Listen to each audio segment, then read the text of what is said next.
Nicodemus the seeker, a seeker after truth.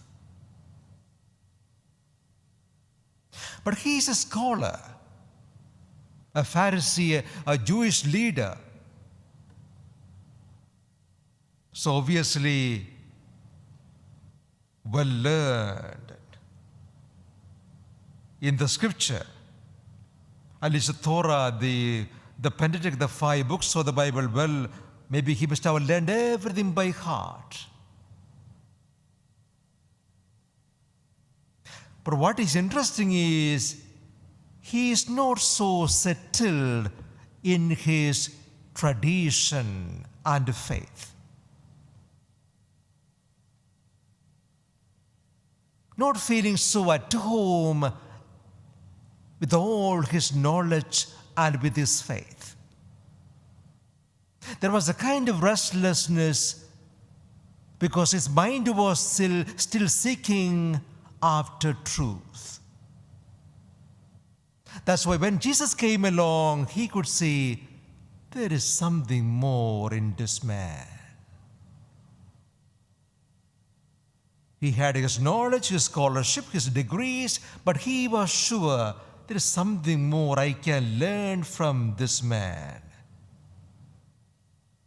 Of course, his approach to Jesus is very tentative, coming in the night. He didn't want to be seen by anybody. But he was drawn to Jesus, so he goes to him in the night to have a chat with him. We find Nicodemus only 3 times in the Gospel of John. 3 times. Every time Nicodemus is making a little step forward. Something about spiritual life.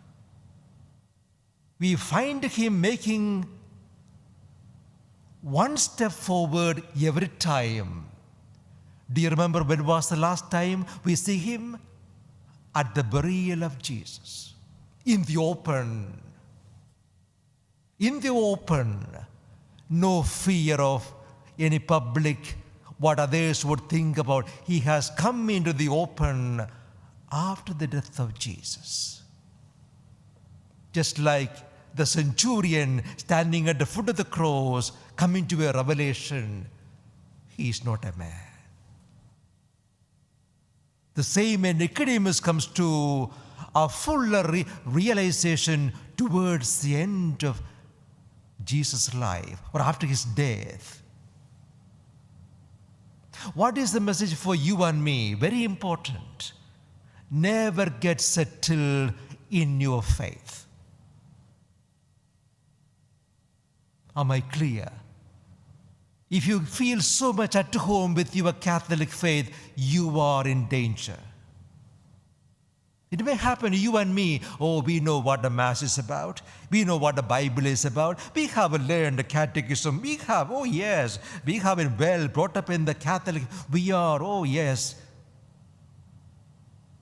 that complacency and feeling too much at home. Oh, the Mass, I know what the Mass is all about. That kind of complacency, our mind becomes closed. The Bible, every year, every day, the same gospel. Oh, I know the gospel so well.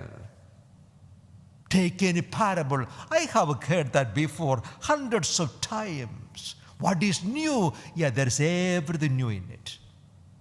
That is the point. You hear a million times, still you haven't heard everything about it. Inexhaustible.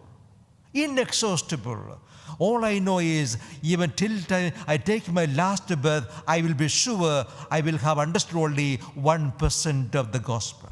Only 1%. The other day I mentioned about St. Paul saying, after having written the 2/3 of the New Testament, he says, I haven't understood everything. So as I keep on saying, every time you open the Bible or come to Mass, tell yourself, like Nicodemus, I'm a seeker after truth. maybe today I'll make one more step forward.